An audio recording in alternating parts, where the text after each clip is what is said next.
গন্ধরাজ ঘোল বানানোর জন্য আমি 200 থেকে 250 গ্রাম মতো দই, টক দই খুব ভালোভাবে ফেটিয়ে নিয়েছি। তারপর এর মধ্যে দিলাম এমনি সাধারণ নুন আর একটু বিট নুন। এবার মিশিয়ে নেওয়ার পর আমি এর মধ্যে দিলাম 2 চামচ পাউডার সুগার, সেটাও আমি খুব ভালোভাবে মিলিয়ে নিলাম এর মধ্যে। আচ্ছা, দইটা কিন্তু আমি একদম ফ্রিজের নিয়েছি ঠান্ডা।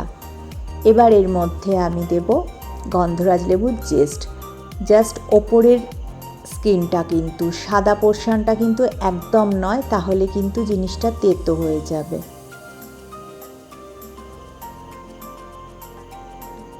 ভীষণ ভালো লাগে, মানে গন্ধটা এত সুন্দর হয়, একবার করে দেখবেন। এবার এর মধ্যে মেশাবো আমি গন্ধরাজ লেবুর রস। এবার সবটা খুব ভালোভাবে মিশিয়ে নেব।